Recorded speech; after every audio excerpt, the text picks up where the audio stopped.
اپنے مسائل کو حل کرنے کے لیے سبسکرائب کریں آپ کے مسائل کا حل۔ بسم اللہ الرحمن الرحیم۔ قربانی کے مسائل سے متعلق آج ارادہ ہوا کہ ان مسائل سے متعلق ایک کلپ ریکارڈ کروا دیا جائے اور لوگوں کو قربانی کے بیسک مسائل بتائے جائیں۔ لوگ بہت زیادہ جو سوالات پوچھتے ہیں تو اس پہ میں نے کچھ اشارے لکھ لیے اپنے سامنے تاکہ جو سوال بہت زیادہ پوچھے جاتے ہیں میں ان کے بارے میں ریکارڈ کروا دوں۔ تو میں انشاءاللہ یہ جو قربانی ہے اس کے بالکل شروع سے لے کے آخر تک ترتیب سے کوشش کرتا ہوں کہ مسائل بیان کروں، اور جو مسائل بہت زیادہ پوچھے جاتے ہیں اللہ تعالیٰ سے دعا ہے کہ وہ سارے آ جائیں۔ تو پہلا سب سے بڑا مسئلہ یہ ہے کہ قربانی واجب کس پر ہے۔ قربانی واجب کس پر ہے؟ لم سم عوام کی سہولت کے لیے ایک نصاب بیان کرتا ہوں جو علماء بتاتے ہیں 52.5 تولہ چاندی، دیکھ لیے گا نیٹ پر۔ تو اتنی مالیت کا کسی کے پاس سونا ہو یا چاندی ہو یا تجارتی مال ہو، تجارتی مال کہتے ہیں وہ سامان جو بیچنے کے لیے آپ نے خریدا ہے، یا کیش رقم ہو، یا یہ کہ ضرورت سے زائد سامان، ضرورت سے زائد سامان کہتے ہیں وہ سامان جو پورے سال بھی استعمال نہ ہوتا ہو۔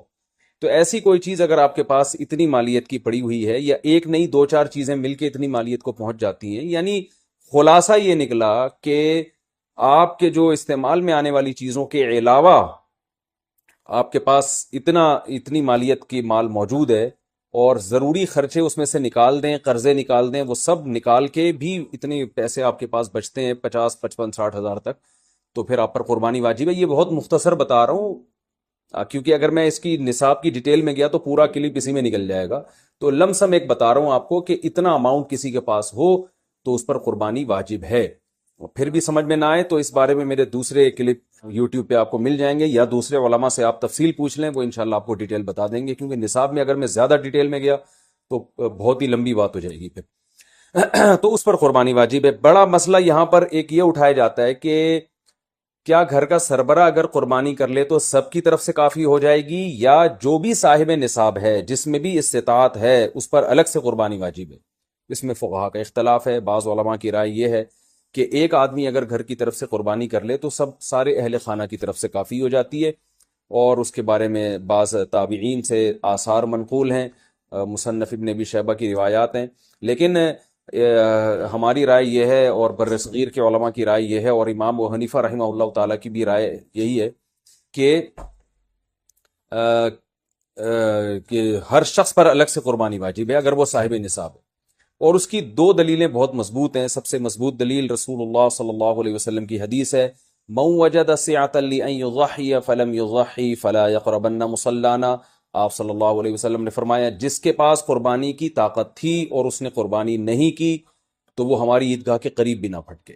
تو اس سے پتہ چلتا ہے کہ جس کے پاس بھی اس طاقت ہے، تو اس میں یہ نہیں ہے کہ گھر کا سربراہ سب کی طرف سے کرے گا، تو یہ جو ہے ایسا نہیں ہے، بلکہ صاف الفاظ ہیں حدیث کے کہ جس کے پاس بھی استطاعت ہے تو وہ اس پر قربانی اس کو کرنی پڑے گی۔ اور دوسری دلیل یہ ہے کہ عبادات میں کہیں بھی ایسا نہیں ہوتا کہ ایک کی عبادت دوسرے کی طرف سے کافی ہو جائے، تو اس پر قیاس کا تقاضا بھی یہی ہے کہ جب اسلام میں کوئی بھی ایک عبادت دوسرے کی طرف سے کافی نہیں ہوتی تو یہ کیسے ممکن ہے کہ قربانی جو مستقل ایک سنت ابراہیمی ہے وہ ایک کرے اور دوسری کی طرف سے بھی وہ خود بخود ادا ہو جائے؟ تو یہ اس کا بھی تقاضا ہے۔ بعض حضرات یہ دلیل دیتے ہیں کہ حضرت ابو بکر اور عمر رضی اللہ عنہما قربانی نہیں کرتے تھے۔ اچھا سوری، یہ دوسرے مسئلے کی دلیل ہے۔ تو پہلا تو یہ ہو گیا کہ قربانی ہر صاحب استطاعت پر لازم ہے۔ بیگم کے پاس اگر زیور ہے اور اتنی مالیت کا ہے تو اس پر بھی قربانی واجب ہے۔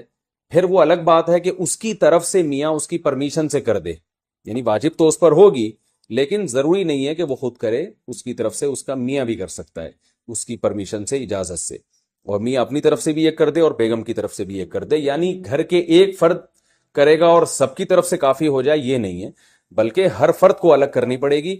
وہ الگ بات ہے کہ اپنے پیسے سے کرنا ضروری نہیں ہے، وہ فرد خود کرے یا کسی سے کروا دے۔ پھر جب کسی سے قربانی کروائے گا تو اس کو پیسے دے، یا جو قربانی اس کی طرف سے کر رہا ہے وہ خود اپنے پیسے استعمال کر لے تو بھی ٹھیک ہے۔ یعنی یہ بھی ٹھیک ہے کہ آپ کے جو ابا ہیں، آپ کے جو والد صاحب ہیں وہ قربانی کر رہے ہیں اور سب بالغ بچوں کی طرف سے کر رہے ہیں، پیسے کسی سے نہیں لے رہے، تو بھی ٹھیک ہے، کوئی حرج نہیں ہے۔ یا شوہر بیوی کی طرف سے کر رہا ہے اور پیسے نہیں لے رہا اس سے، تو بہت اچھی بات ہے، ایسا نیک شوہر اللہ میاں سب کو دلائے۔ تو یا بیگم صاحبہ کر رہی ہیں اپنے خرچے پہ اور میاں کی طرف سے بھی کر رہی ہیں، میاں سے پیسے نہیں لے رہی، تو سبحان اللہ، بہت اچھا لگا آپ کو سن کے، تو ہمیں بھی بہت اچھا لگا۔ تو یعنی پیسوں کا ہر ایک کا ڈالنا ضروری نہیں۔ اچھا یہ بھی ایک مسئلہ ہوتا ہے کہ بڑا بھائی کر رہا ہے سب کی طرف سے اور سب سے آدھے آدھے پیسے لے رہا ہے قربانی کے، وہ یا تھوڑے تھوڑے پیسے لے رہا ہے، باقی پیسے اپنی جیب سے ڈال رہا ہے، تو بھی ٹھیک ہے۔ یعنی جس کی طرف سے قربانی ہو رہی ہے اس کے لیے خود سے پیسے یعنی خرچ کرنا ضروری نہیں ہے، اس کی طرف سے اگر کوئی اور خرچ کر دیتا ہے تو بھی ٹھیک ہے، چاہے پورے پیسے خرچ کرے یا آدھے پیسے خرچ کرے۔ قرضہ لے کے بھی قربانی کی جا سکتی ہے، آپ کے پاس اگر پیسے نہیں ہیں تو آپ قرضہ لے کے کر سکتے ہیں، اگر آپ کو یقین ہے کہ میں یہ قرضہ بعد میں لوٹا سکتا ہوں۔ البتہ قرضہ کھا کے قربانی ٹھیک نہیں ہے، کہ آپ نے کسی کا قرضہ دینا ہے، وہ مانگ رہا ہے، دروازے پہ کھڑا ہوا ہے، وہ دے نہیں رہے اور آپ اس کے پیسوں سے بکرے کاٹ رہے ہیں، آپ، یہ ٹھیک نہیں ہے۔ یہ آخرت کے لیے بھی نقصان دہ ہے اور وہ بکرے کے لیے تو نقصان دہ بہرحال ہے ہی ہے۔ تو ایک مسئلہ تو یہ ہو گیا۔ دوسرا مسئلہ یہ ہے کہ قربانی کیا واجب ہے یا سنت ہے؟ تو اس بارے میں بھی دونوں رائے ملتی ہیں علماء کی۔ جو علماء کہتے ہیں سنت ہے وہ بھی عام سنت نہیں مانتے، بلکہ سنت مؤکدہ۔ سنت مؤکدہ کا مطلب جو نہیں کرے گا قابل ملامت ہوگا، اور امام ابو حنیفہ رحمہ اللہ تعالیٰ کی رائے کے مطابق یہ واجب ہے، اور اس کی دلیل وہی ہے کہ پہلی بات تو یہ کہ عبادت ہے، اور عبادت میں احتیاط کے پہلو کو ترجیح دی جاتی ہے، کیونکہ احتیاط اسی میں ہے کہ اس کو اگر واجب قرار نہیں دیتے تو بہت سے لوگ قربانی کا فریضہ چھوڑ سکتے ہیں، اور اس بات کا خطرہ موجود ہے کہ قیامت میں ان کو گناہ نہ ملے، تو اس لیے احتیاط کے پہلو کو ترجیح جائے گی۔ اور مضبوط دلیل امام حنیفہ کی قرآن نبی صلی اللہ علیہ وسلم کی وہی حدیث ہے، من وجد سعة لأن يضحي فلم يضحي فلا يقربن مصلانا۔ آپ صلی اللہ علیہ وسلم نے فرمایا جس کے پاس قربانی کی گنجائش تھی اور اس نے قربانی نہیں کی، وہ ہماری عیدگاہ کے قریب بھی مت پھٹکے۔ آپ صلی اللہ علیہ وسلم 10 سال مدینہ منورہ رہے، ہمیشہ آپ صلی اللہ علیہ وسلم نے قربانی کی۔ بعض حضرات یہ دلیل دیتے ہیں کہ حضرت ابو بکر اور حضرت عمر نے قربانی نہیں کی اپنے دور خلافت میں، اس سے پتہ چلتا ہے کہ قربانی واجب نہیں ہے۔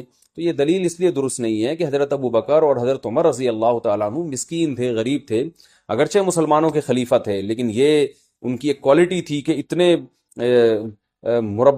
لاکھوں مربع میل کے مالک ہونے کے باوجود وہ پیون زدہ کپڑے پہنتے تھے، تو صاحب استطاعت پہ قربانی واجب ہے۔ یہ دونوں حضرات بڑے تھے مگر قربانی نہیں کی انہوں نے، جیسے کہ روایت میں آتا ہے اس کی وجہ استطاعت نہ ہونا۔ تو استطاعت اگر نہیں ہے تو پھر قربانی لازم نہیں ہے، بلکہ اگر آپ قرضہ لے کے قربانی کرو گے اور خطرہ ہے کہ میں قرضہ ادا نہیں کر سکتا، تو پھر تو جائز ہی نہیں ہے آپ کے لیے، کیونکہ دوسروں کا حق دبا کے آپ کے لیے عبادت کی وجہ آوری یہ ٹھیک نہیں ہے۔ اس کی فضیلت کیا ہے قربانی کی؟ رسول اللہ صلی اللہ علیہ وسلم نے ارشاد فرمایا بقرعید کے دنوں میں یا ایام نہر میں اللہ کو جانور کا خون بہانے سے زیادہ کوئی عمل محبوب نہیں ہے، اور ہر بال کے بدلے میں اللہ نیکی عطا فرماتے ہیں۔ یہ قربانی کی بہت بڑی فضیلت ہے، اور اس کی فضیلت آپ علماء سے بیانات میں سنتے ہیں۔ میں بھی چونکہ بہت مختصر جلدی بات کر رہا ہوں تاکہ میں پورے موضوع کو جلدی سے سمیٹ لوں۔